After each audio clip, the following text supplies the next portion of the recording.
நம்மளுக்கு இட்லி மாவு மட்டும் இருந்தால் போதுங்க. சவ்வரிசி நம்மளுக்கு சாஃப்டான சூப்பரான ஒரு சவ்வரிசி போண்டா இந்த மாதிரி உள்ள சாஃப்டாகவும் வெளியே மொறுமொறுன்னு கிடைக்கும்.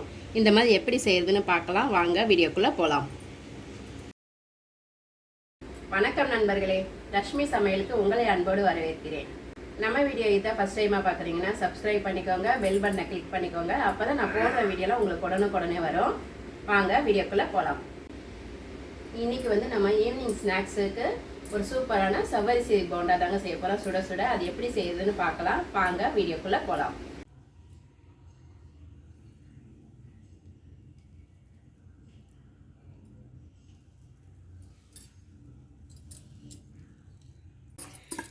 நான் இந்த கிண்ணத்தில் இட்லி மாவு ஒரு 3/4 கிண்ணம் எடுத்திருக்கேங்க.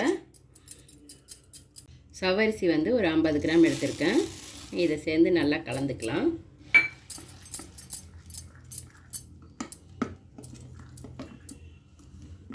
உப்பு இதுக்கு தேவையான அளவு போட்டுக்கிறேங்க. நான் மாவில் உப்பு போடலை, இப்போ தான் போடுறேன். ஏற்கனவே நீங்கள் இந்த மாதிரி இட்லி மாவில் உப்பு போட்டிருந்தீங்கன்னா உப்பு போட வேண்டாம். வெறும் சவ்வரிசி மட்டும் நம்ம போட்டு கலந்து வச்சுக்கலாம்.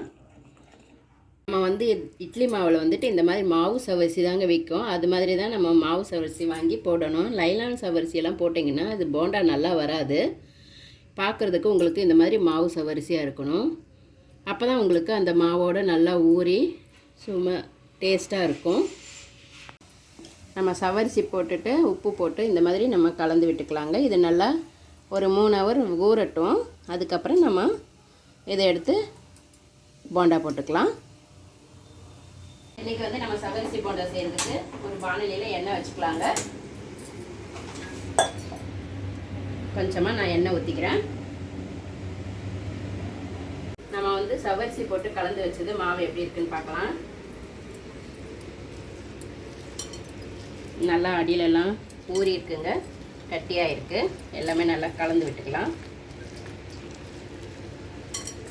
இப்போ நான் ஒரு வெங்காயம் சின்னதாக கட் பண்ணி வச்சுருக்கேங்க, பெரிய வெங்காயம் சைஸு. ஒரு பச்சை மிளகாய் பொடியாக கட் பண்ணி வச்சுருக்கேன், அதையும் போட்டு இதெல்லாமே ஒன்றா பிசைஞ்சிக்கலாம்.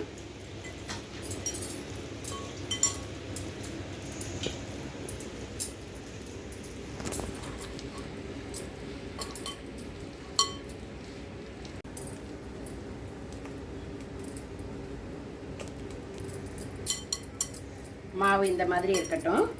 அப்போ தான் நம்ம அப்படி அப்படியே போண்டா போடுறதுக்கு நம்ம ஸ்பூனில் வேணாலும் போட்டுக்கலாம், இல்லைன்னா கையில் கூட எடுத்து போடலாங்க. எண்ணெய் சூடாயிடுச்சு. நம்ம எண்ணெய் சூடானதும் மீடியமாக வச்சுக்கலாம். வச்சுக்கிட்டு போண்டா போட்டு எடுத்துக்கலாங்க.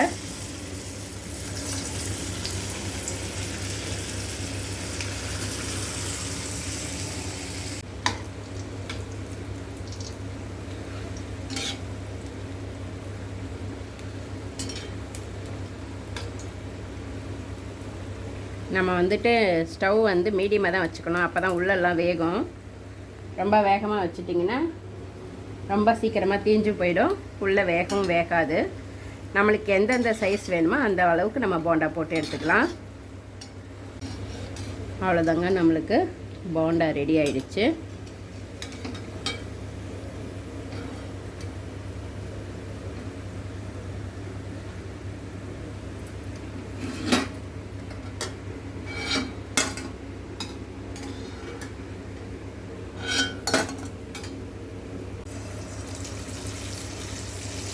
நம்ம மிச்சம் இருக்கிற மாவும் இதே மாதிரி எல்லாமே போட்டு எடுத்துக்கலாம். நம்மளுக்கு இட்லி மாவு மட்டும் இருந்தால் போதுங்க, சவ்வரிசி இருந்தால் போதும். சூப்பரான சுட சுட சவ்வரிசி போண்டா போட்டுக்கலாம்.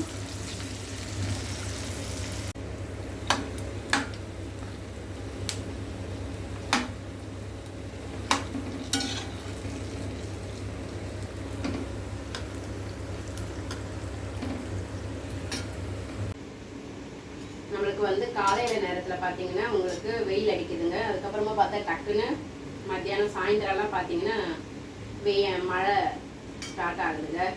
எப்போ வேணாலும் மழை வருது, இருட்டிக்குது. அதனால இந்த கிளைமேட்டுக்கு சூப்பராக நம்மளுக்கு ஏதாவது ஒன்று சூடாக சாப்பிட்ணுன்னு தோணும்.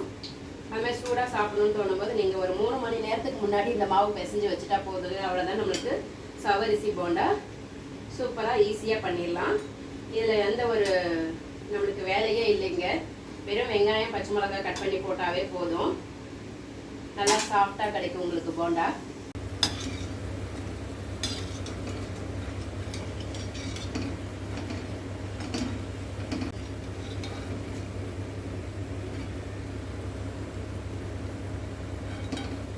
அவ்வளோதாங்க, நம்மளுக்கு சூப்பரான சவரிசி போண்டா ரெடி ஆயிடுச்சு. அவ்வளோதாங்க, நம்மளுக்கு சூப்பரான சவரிசி போண்டா ரெடி ஆயிடுச்சுங்க.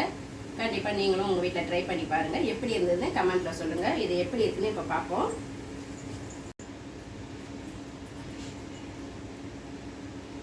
பாருங்கள், உள்ளே எவ்வளோ சாஃப்டாக இருக்குது, வெளியே நல்லா மொறுமொறுன்னு இருக்குது.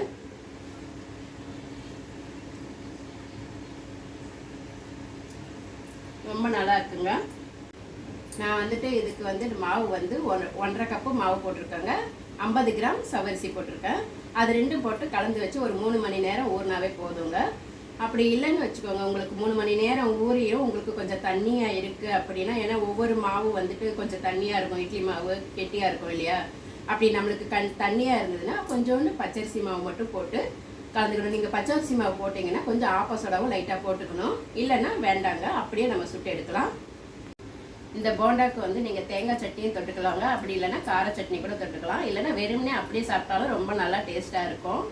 நீங்களும் உங்கள் வீட்டில் ட்ரை பண்ணி பார்த்துட்டு எப்படி இருந்ததுன்னு எனக்கு கமெண்ட்டில் சொல்லுங்கள். அடுத்த வீடியோவில் வேறு ஒரு டிஷ்ஷோடு சந்திக்கிறேன். நன்றி, வணக்கம்.